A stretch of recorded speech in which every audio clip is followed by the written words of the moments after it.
welcome back to the Citizen channel. We're all staying safe and well on another edition of the Premier League year. City versus Chelsea we're looking at today. Since its inception in the 1992-3 season, some people, when football began, that's when they thought. I mean, obviously older people like me know far better, of course, but City have spent all but 5 seasons in the top division. Chelsea have been a Premier League team throughout. Yeah, they had a few ups and downs before the Premier League came about, but they managed to stay there all the time. And we've actually met each other in 27 Premier League seasons of the now 32nd that we're in. So we'll have a look at our record against them, specifically our home games. Please, if you're new to the channel, push that subscribe button, push the bell notifications. Everything City, past, present, and as far as I can keep going forever. Well, as long as I'm here anyway. So it'll be great to have your views, all your memories, of course. Any of these games I'm going to talk about today, give us your memories. Great to hear them. Of course, I'll respond or give you a thumbs up. And if you can give me a thumbs up as well for this little vlog, I'd be most appreciative. And if you do check the channel out, there's stuff on film and TV as well, so that might be of interest to you. So have a look at that, or if anyone you know might be interested, point them in my direction. Right, yes, we've got a poorish Premier League record actually against Chelsea. It stands that we've played 53, won 19, drawn 8 and lost 26. Yes, 51 goals for and 72 against. At home, it's not that great again. We're in the minus. At home, we've lost more than we've won. We played 26 at home, won 11, drawn 2 and lost 13. That's 30 goals scored and 29 against. And this is prior, of course, to the season 23-24 match-up with Chelsea that takes place this Saturday. What date is it on Saturday?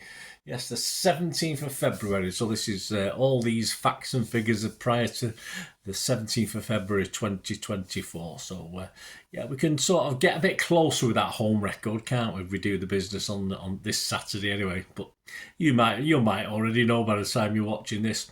We did first meet at home, as you'd expect. As Chelsea had been there, we were there in the inaugural season. As Chelsea had been there all the time, so were they.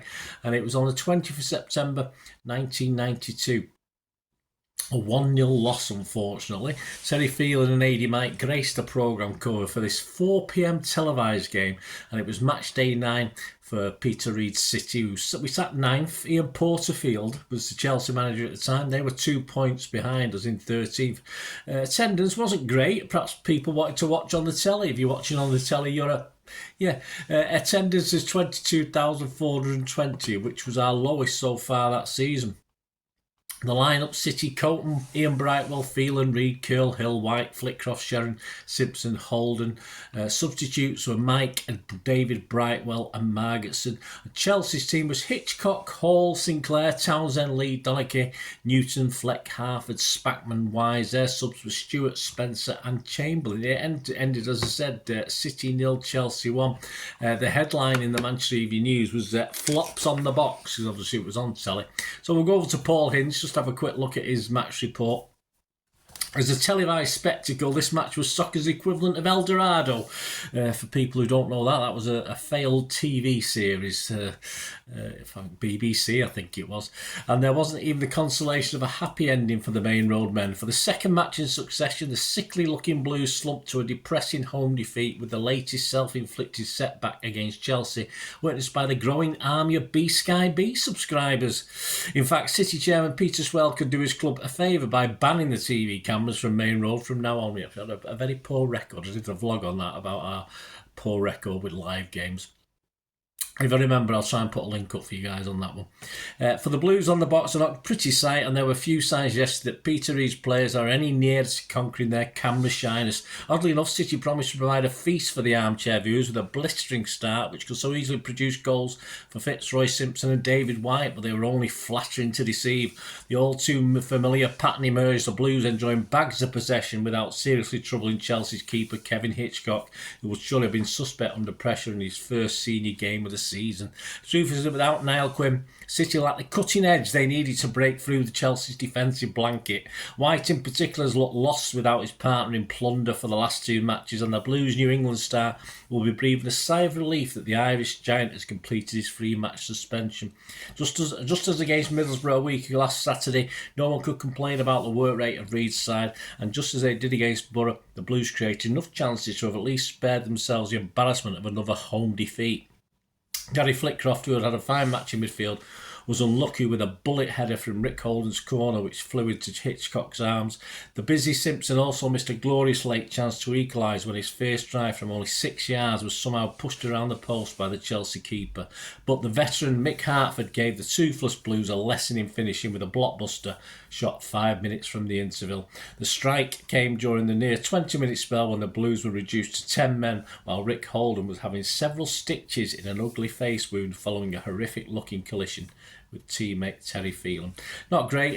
Hince's form guide that day, Creighton, Brightwell, Phelan and Reid all scored a 6. Curl got a 7. Hill and White got sixes each, and Flitcroft got an 8. He was, of course, man of the match as far as Mr. Hince. He said the Maine Road youngster confirmed his promise with a non-stop midfield display.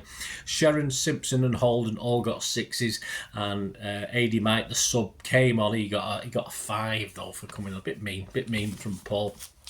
Some other scores around the Premier League that weekend: Aston Villa 4, Liverpool 2, Everton 0, Crystal Palace 2, Norwich 1, Sheffield Wednesday 0, Oldham 4, Ipswich 2, QPR 3, Middlesbrough 3, Sheffield United 1, Arsenal 1, Southampton 1, Leeds 1, Tottenham 1, United 1, Wimbledon 1, Blackburn 1. Any noticeable crowds? Well, there's 38,000 at Aston Villa for their game with Liverpool.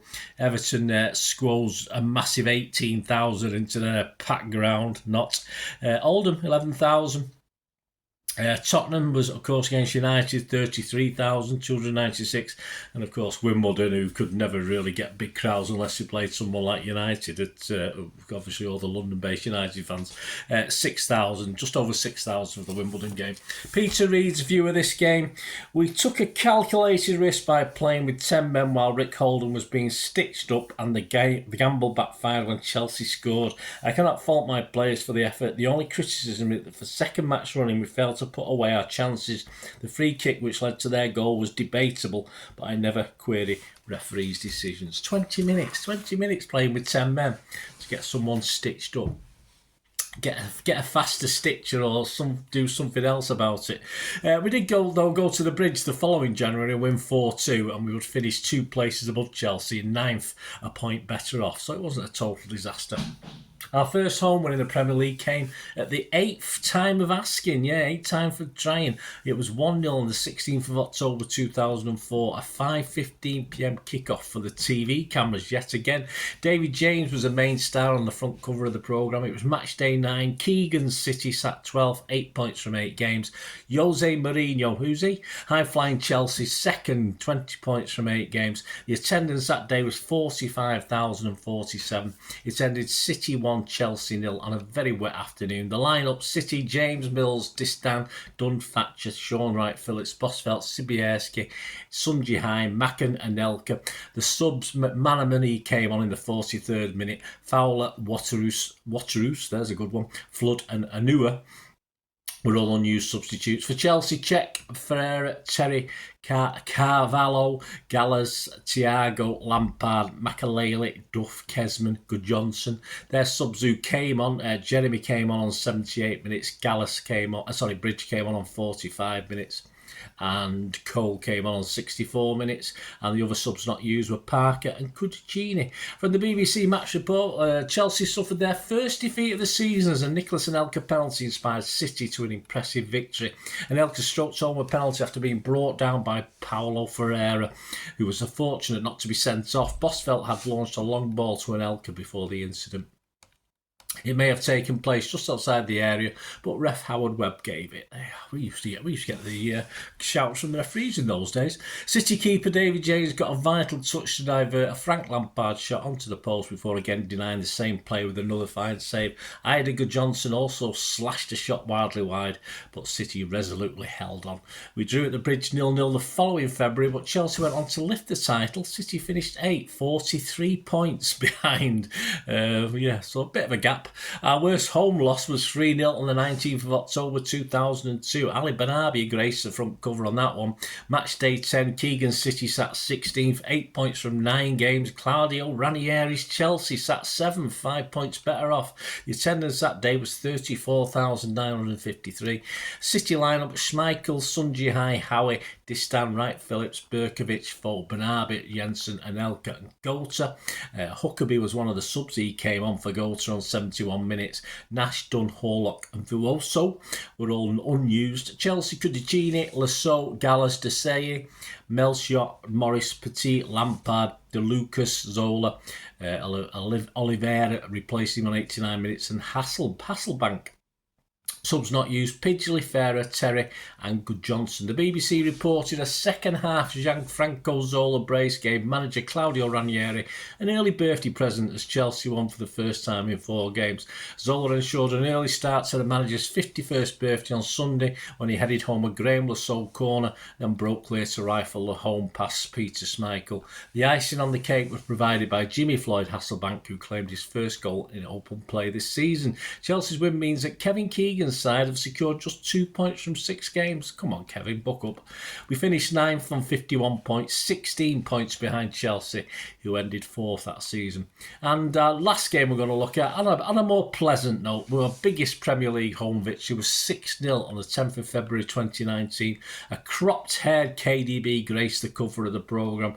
Pep City sat top after 26 games on goal difference to Liverpool with 62 points, but they had a game in hand. Maurizio Sarri was Chelsea's manager, and they were 4th at the time, a game less but 12 points adrift of us.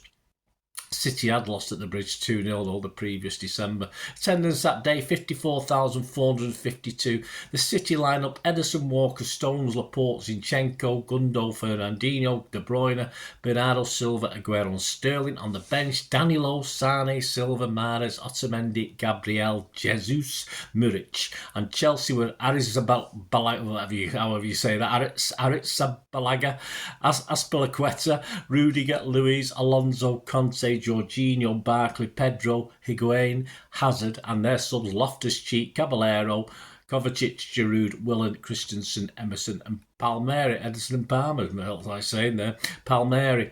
Over to the Beeb. Sergio Aguero was City's hat-trick hero again as they returned to the top of the Premier League in scintillating style by outclassing Chelsea at the Etihad. Their job was done after a sensational opening burst brought 4 goals in the first 25 minutes as Chelsea were left bedraggled, humiliated and on the receiving end of their worst defeat since they lost 7-0 at Nottingham Forest in April 1991.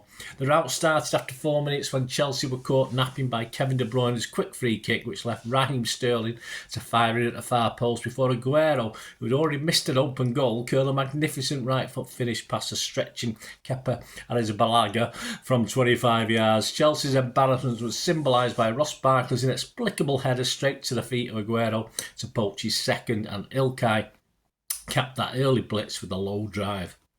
Aguero completed his hat-trick from the penalty spot after 56 minutes following Azpilicueta's foul on Sterling, his 15th treble for City and a record equal 11th in the Premier League, an honour he shares with Alan Shearer, who did go on to beat it of course. It was also his second in successive home games after his hat-trick and a 3-1 win against Arsenal. Sergio. Sterling then piled on the agony for Chelsea with the 6th, turning in from 6 yards after David Silva's threaded pass released Alexander Zinchenko down the left. City, of course, took the title by a point. Chelsea down in 3rd, 26 points adrift. There you go, guys. Thanks for joining me for this little look back at the Premier League year, City versus Chelsea. Hope you enjoyed it. Hope you had some memories of those games. Let me know your thoughts. I think I was there for all of those. I can't see any reason why I wasn't. So let me know any memories you've got. It'd be great to hear from you. Thanks for watching, guys. Until we meet again, you know, that's one thing, don't I? Please stay safe, Blues. Come on, City. Bye for now.